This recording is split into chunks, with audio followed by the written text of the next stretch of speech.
ఒక నైపుణ్యం లాగా నేర్చుకొని ఇప్పుడు ఇంతకుముందు మన వాళ్ళు వీప్ చేసుకొని కొట్టేవాళ్ళు. అప్పుడు ఏమవుతుందంటే మనిషి అది పీల్చినాడు అనుకోండి, ఆడపిల్లలకి వాళ్ళకి తర్వాత ఫ్యూచర్లో వాళ్ళంతా కాళ్ళ మీద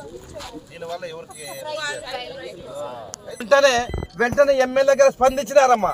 సొంత ఖర్చులతో చేస్తున్నారు తల్లి. దయచేసి ఏమంటారంటే ఎమ్మెల్యే గారు కానీ ప్రభుత్వం కానీ మీకోసం చేసేటప్పుడు మీరు ఆలోచించండి, ఇది మంచిదా చెడ్డదా. దాంతోపాటు మీ తల్లిదండ్రులు చెప్పండి. ఇలాంటి ప్రభుత్వాలు ఉంటే మన భవిష్యత్తు బాగుంటుంది, మన రాష్ట్రం బాగుంటుంది. ఈ విషయంలో మనకి మీరు అందరూ బాగా తెలుసుకోవాలమ్మా. అదే పనికి ఇప్పుడు ఎమ్మెల్యే గారు లేకుండా అన్న పంపించినాడు మన నారాయణ స్వామి.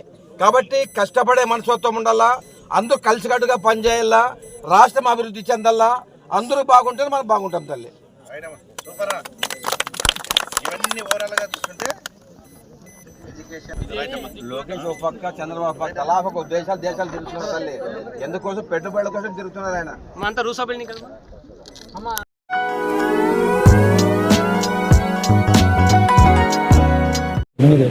అనంతపురం సర్వజన హాస్పిటల్లో గత 3 నెలల నుంచి పారిశుద్ధ్య కార్మికులు, సూపర్వైజర్లకు చాలా అన్యాయం జరుగుతుంది. ఈ అన్యాయము ఈ ఉమ్మడి జిల్లా వ్యాప్తంగా అందరికీ తెలిసిన విషయమే.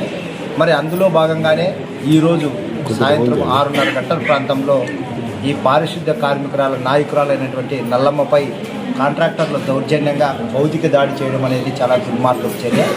మరి ఈ దుర్మార్గపు చర్యని దళిత గిరిజన సంఘాల జేఏసీగా మేము తీవ్రంగా ఖండిస్తున్నాం. మరి గమనించాలి, ఈ నారావారిపల్లికి సంబంధించినటువంటి భాస్కర్ నాయుడు చంద్రబాబు నాయుడు పేరు చెప్తాడు, చంద్రబాబు నాయుడు క్లాస్మేట్ అంటాడు.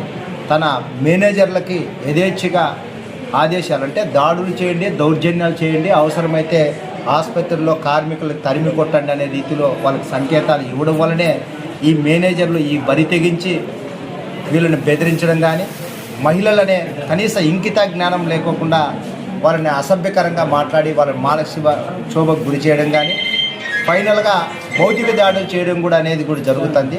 మరి దీనికి ఎవరు సమాధానం చెప్తారు?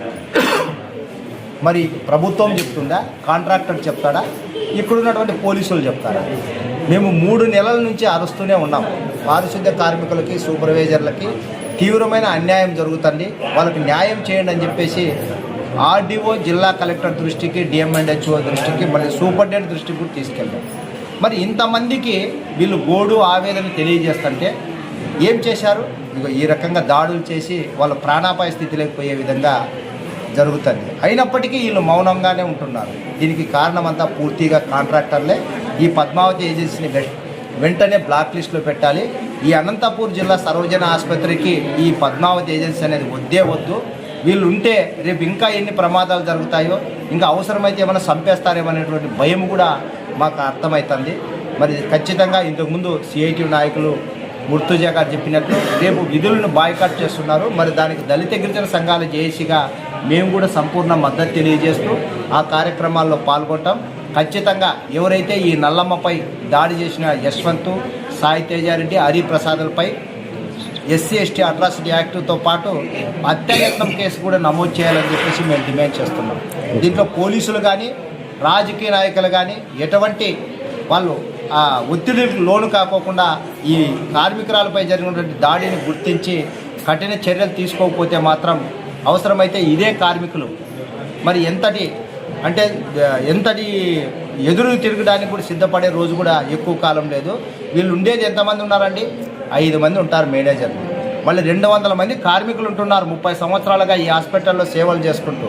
మరి అట్లాంటి వాళ్ళని ఇష్టానుసారంగా మాట్లాడి సభ్యతా సంస్కారం లేకోకుండా తన ఆఫీస్కే పిలిపించుకొని ఈ రకంగా దాడి చేస్తున్నారంటే వీళ్ళు రౌడీలనల్లా, గూండాలనల్లా, లేకుంటే కాంట్రాక్టర్లనల్లా? ఖచ్చితంగా వీళ్ళు రౌడీలు, గూండాలకి మించిపోయి ఈ ఆసుపత్రిలో చలాయించాలి, బెదిరించాలనే రకంగా చూస్తున్నారు. మీ ఆటలు సాగవు. యాడో తిరుపతిలో లేకపోతే నారావారిపల్లి నుంచి వచ్చి అనంతపూర్ జిల్లాలో దౌర్జన్యం చేస్తామంటే ముఖ్యంగా దళితుల మీద బాగా గుర్తుపెట్టుకోవాలి. కాంట్రాక్టర్ భాస్కర్ నాయుడు గారు, మీ మేనేజర్ని అద్దులో పెట్టుకుంటే గౌరవంగా ఉంటుంది. ఈ దాడి మేము తిరుగుబడి చేస్తే ఈ అనంతపూర్ జిల్లాలోకి నువ్వు రాలేవు, నీ మేనేజర్లు కూడా ఉండరని కూడా చెప్తున్నాం. చూడండి, మహిళ కార్మికురాలు ఏ రకంగా కంటనీరు పెట్టి ఇప్పటికి కూడా వణికిపోతూ మాట్లాడుతున్నదంటే మరి ఆ ఆఫీస్లో ఎంత దారుణం జరిగిందో మనం అర్థం చేసుకోవచ్చు. ఖచ్చితంగా సిఐ గారు వెంటనే స్పందించి వాళ్ళ మీద ఎస్సీ ఎస్టీ అట్రాసిటీతో పాటు హత్యాయత్నం కేసులు నమోదు చేయాలని చెప్పేసి డిమాండ్ చేస్తున్నాం. మళ్ళీ స్థానిక ప్రజాప్రతినిధులు కూడా ఈ విషయంలో కలుగు చేసుకోవాలి. ఎమ్మెల్యే గారు ఏం చేస్తున్నారు, ఎంపీ గారు ఏం చేస్తున్నారు, ఎక్కడో నారావారిపల్లి నుంచి వచ్చి ఈడ పెత్తనం చెలాయించి కార్మికుల మీద దాడులు దౌర్జన్యాలు చేస్తుంటే మరి ఎమ్మెల్యే గారు ఎంపీ గారు ఇక్కడ కలెక్టరు ఆర్డీఓ మరి సూపరింటెండెంట్ ఏమైపోయినారని కూడా మేము అడుగుతున్నాం.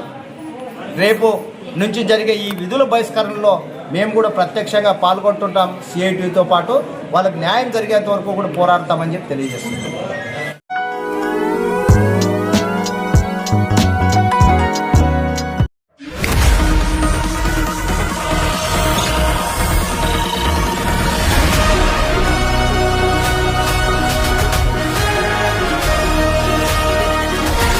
అపార్ట్మెంట్ లో క్రికెట్ ఆడుకోవడానికి ప్లేస్ లేదు, బ్యాడ్మింటన్ ఆడుకోవడానికి కోర్ట్ లేదు, ఫ్రెండ్స్ కూడా లేరు. చూడు, గ్రౌండ్ లో ఆడుకునే ఏజ్ లో గ్యాడ్జెట్స్ తో ఆడుకుంటున్నాడు. మన అపార్ట్మెంట్ లో మంచి స్పోర్ట్స్ ఫెసిలిటీ ఉండుంటే ఖచ్చితంగా ఉండాలి. నేను ఒక సినిమా చేయాలంటే 100 రకాలుగా ఆలోచిస్తాను. మరి 100 ఏళ్లు నిలిచిపోయే మీ సొంత ఇంటి గురించి ఒక్క రైట్ డిసిషన్ తీసుకోవాలి. ఆ ఒక్కటే Anvita. It's not just about building homes. At Anvita it's about building happiness.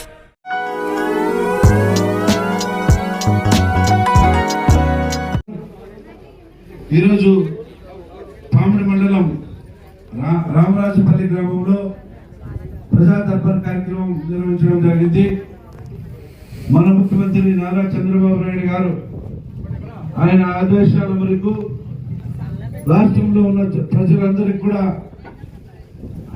అన్ని విధాలుగా వారికి అండగా ఉండండి.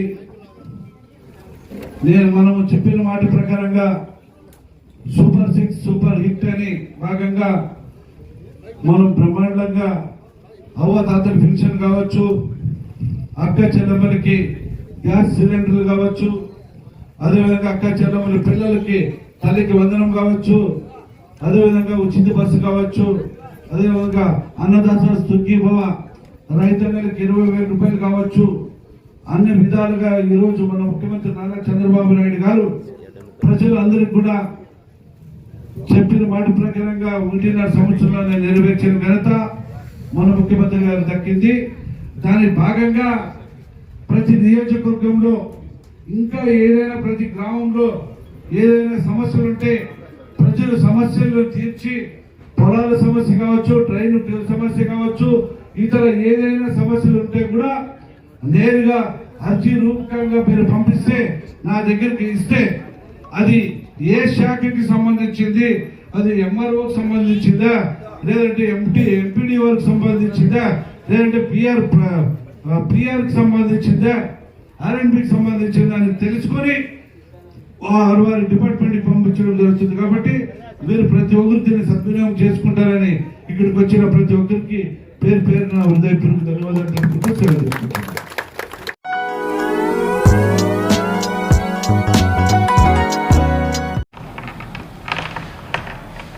ఈరోజు రాష్ట్ర వ్యాప్తంగా విద్యార్థి యువజన సంఘాల ఆధ్వర్యంలో పత్రికా విలేకరుల సమావేశం నిర్ణయించాలని చెప్పి రాష్ట్ర సమితి పిలుపు మేరకు ఈరోజు అనంతపురం జిల్లాలో విద్యార్థి యువజన సంఘాల ఆధ్వర్యంలో పత్రికా విలేకరుల సమావేశం ఏర్పాటు చేసుకోవడం జరిగింది.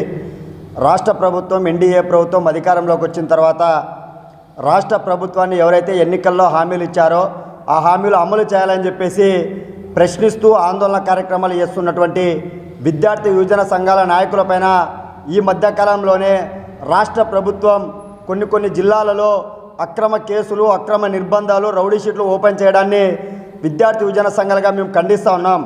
ఇవాళ విద్యాశాఖ మంత్రి నారా లోకేష్ గారిని, ముఖ్యమంత్రి చంద్రబాబు నాయుడు గారిని, డిప్యూటీ మినిస్టర్ పవన్ కళ్యాణ్ గారిని మేము వాళ్ళ ఇంట్లో ఆస్తులేం అడగడం లేదు.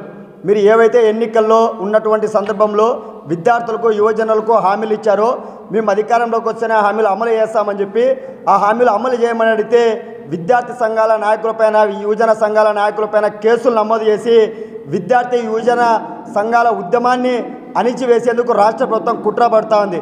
ఇవాళ మీరు ఇలాంటి కేసులు, ఎన్ని కేసులు భయపెట్టినా కూడా విద్యార్థి యువజన సంఘాల నాయకులు ఎవరు కూడా ఈ రాష్ట్రంలో భయపడేటువంటి ప్రసక్తి ఉండదని చెప్పి ఈ సందర్భంగా తెలియజేస్తున్నాం. ఇవాళ అధికారం ప్రతిపక్షంలో ఉన్నప్పుడు ఎన్డీఏ ప్రభుత్వంలో ఉన్నటువంటి నాయకులు ఇదే నారా లోకేష్ గారు, చంద్రబాబు నాయుడు గారు, ఇవాళ వైఎస్ జగన్మోహన్ రెడ్డి ప్రభుత్వంలో ఏదైతే విద్యార్థి యువజన సంఘాల నాయకులు ప్రశ్నిస్తే కేసులు పెట్టారు. మన ప్రభుత్వం అలా వస్తే కేసులు ఉండవు, గృహ నిర్బంధాలు ఉండవు, అక్రమ అరెస్టులు ఉండవు అని చెప్పినటువంటి నారా లోకేష్ గారు ఇవాళ ఈ రాష్ట్రంలో విద్యార్థుల ప్రజా పరిపాలన నిర్వహిస్తూ ఉన్నారా, లేదంటే రెడ్ బుక్ రాజ్యాంగాన్ని నిర్వహిస్తూ ఉన్నారని చెప్పి మేము ప్రశ్నిస్తున్నాం. ఇవాళ ఇప్పటికే ఏఐఎస్ఎఫ్గా రాష్ట్ర ప్రభుత్వంలో ఉన్నటువంటి అధికారులకు కానీ ప్రజాప్రతినిధులకు కానీ ఒకటే తెలియజేస్తున్నాం. ఇవాళ ఈ దేశంలో కానీ ఈ రాష్ట్రంలో కానీ రాజ్యాంగం కల్పించినటువంటి హక్కు, స్వేచ్ఛ ఏదైనా కానీ ప్రశ్నించేటువంటి హక్కు ప్రతి ఒక్క పౌరునికి ఉంటుంది. ఆ ప్రశ్నించేటువంటి భాగంలోనే మీరు ఏవైతే ఎన్నికల్లో హామీలు ఇచ్చారో ఆ హామీలు అమలు చేయమని అడుగుతున్నాం. ఇవాళ 5, 10 కేసులు, పాత కేసులు ఉంటే అవి తోడి ఇవాళ మీరు రౌడీ షీట్లు ఓపెన్ చేస్తున్నారు, అక్రమ కేసులు బనాయిస్తున్నారు. ఇవాళ విశాఖపట్నంలో ఉన్నటువంటి ఏఐఎస్ఎఫ్, ఏవైఎఫ్ నాయకులపైన అక్రమంగా ఏదో గత 2 సంవత్సరాల క్రితం పెట్టినటువంటి కేసులు ఓపెన్ చేసి ఇవాళ సబ్ జైలుకు పంపించి ఆ కేసుల ఆధారంగా ఈరోజు రౌడీ షీట్ ఓపెన్ చేశారు. ఇదే వైఎస్ఆర్సీపీ రాష్ట్ర అధ్యక్షుడిగా ఉన్నటువంటి వారిని ఇవాళ పెండింగ్లో ఉన్నటువంటి ఫీజు రింబర్స్మెంట్ బకాయిలు విడుదల లేదని చెప్పి శాంతియుతంగా ఆందోళన చేస్తూ ఉంటే అరెస్టు చేసి పాత కేసులతోటి ఇవాళ సబ్ జైలుకు పంపుతా ఉన్నారు. ఈ రాష్ట్రంలో విద్యార్థుల పరిపాలన నడుస్తూ ఉందా, ప్రజా పరిపాలన నడుస్తూ ఉందా, లేదంటే రెడ్ బుక్ రాజ్యాంగం నడుస్తూ ఉందా అని చెప్పి ఏఎస్ఎఫ్గా ప్రశ్నిస్తున్నాం. ఇవాళ ఈ రాష్ట్రంలో ఉన్నటువంటి విద్యార్థి యువజన సంఘాల నాయకులను ఉద్యమాలు చేస్తూ ఉన్నారని చెప్పి, మీ రాష్ట్ర ప్రభుత్వాన్ని ప్రశ్నిస్తూ ఉన్నారని చెప్పి, ఏదంటే మీరు జిల్లా పర్యటనకు వచ్చేసినా, ఈ జిల్లాలో మండలాల్లో నియోజకవర్గాల పర్యటనకు వచ్చినా అడ్డుకుంటారని చెప్పేసి, ఏదైనా మీకు ముందస్తు సమాచారం ఉందని చెప్పేసి రాష్ట్ర ప్రభుత్వాన్ని ప్రశ్నిస్తున్నటువంటి విద్యార్థి యువజన సంఘాల నాయకులను అరెస్టు చేస్తాం, మేము కేసులు పెడతాం, రౌడీ షీట్లు ఓపెన్ చేస్తామంటే ఈ రాష్ట్రంలో ఉన్నటువంటి జైళ్ళు కూడా సరిపోవు. మీరు అరెస్టు చేస్తే ఈ రాష్ట్రంలో ఉన్నటువంటి విద్యార్థి యువజన సంఘాల నాయకులు పెద్ద ఎత్తున రాష్ట్ర వ్యాప్తంగా ఉద్యమాలు భవిష్యత్తులో చవిచూడక తప్పదు. ఇప్పటికైనా కూడా మీ ప్రభుత్వం, ఎన్డీఏ ప్రభుత్వంలో ఉన్నటువంటి తెలుగుదేశం కావచ్చు, బీజేపీ కావచ్చు, జనసేన కావచ్చు, మీరు కూడా భవిష్యత్తులో మీకేమిదేమి జీవితాంతం కాదు, కేవలం 5 సంవత్సరాలు మాత్రమే. మీరు భవిష్యత్తులో ఓడిపోతే మరి కూడా మీరు ఏదైతే అధికారంలో ఉన్నట్టుందో ఆ అధికారంలో ఉన్నటువంటి ప్రభుత్వాలు తప్పు చేస్తే వాటిని ప్రశ్నించేటువంటి ధోరణ మీది కూడా ఉంటుంది. అప్పుడు కూడా మీరు కలిసి వస్తే పనిచేస్తారు. ఇప్పటికైనా కూడా మీరు గుర్తుపెట్టుకోవాలా, విద్యార్థి యువజన సంఘాలతో, విద్యార్థి యువజన సంఘాల నాయకులతో పెట్టుకున్నటువంటి ప్రభుత్వాలు ఈ చరిత్రలో నిలిచినటువంటి చరిత్ర ఏ ప్రభుత్వాలు కూడా లేవు. ఇప్పటికే ఆల్ ఇండియా స్టూడెంట్ ఫెడరేషన్ ఏఐఎస్ఎఫ్గా ఒకటే తెలియజేస్తా ఉన్నాం, భవిష్యత్తులో అయినా రేపటి నుంచైనా దశల వారీగా ఆందోళన కార్యక్రమాలు నిర్వహిస్తాం. ఏదైతే రాష్ట్ర వ్యాప్తంగా విద్యార్థి యువజన సంఘాల నాయకులపైన పెట్టినటువంటి అక్రమ కేసులు ఎత్తివేయాలా, అదేవిధంగా విశాఖపట్నంలో పెట్టినటువంటి విద్యార్థి యువజన సంఘాల నాయకులపైన రౌడీ షీట్ను ఎత్తివేయాలని చెప్పి డిమాండ్ చేస్తున్నాం. లేని పక్షంలో రాష్ట్ర వ్యాప్తంగా పెద్ద ఎత్తున సమరశీల పోరాటాలు నిర్వహిస్తామని చెప్పి రాష్ట్ర ప్రభుత్వాన్ని హెచ్చరిస్తూ ఉన్నాం.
చేస్తున్నారు, పోలీసు జాగిలాలతో తనిఖీలు చేస్తున్నారు, బాంబ్ స్క్వాడ్, ప్రత్యేక బాంబ్ స్క్వాడ్ దళాలు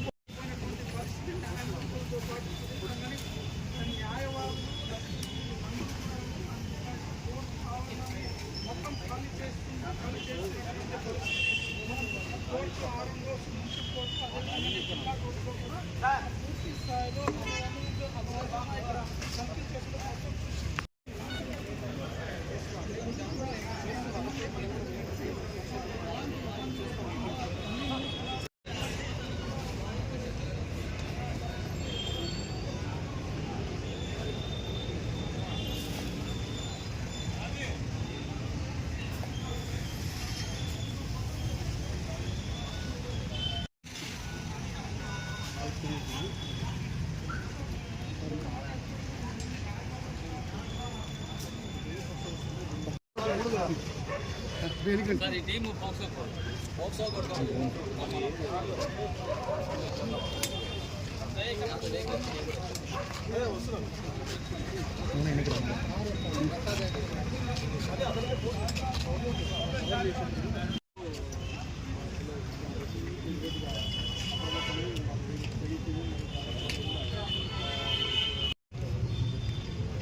ఇద్దరిద్దరు కారికి చాలు ఇద్దరిద్దరు చాలు कटी कार रखले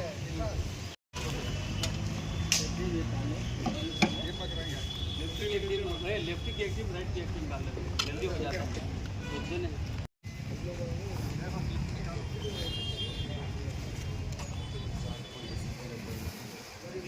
చూసుకో అడగాదు చూసుకో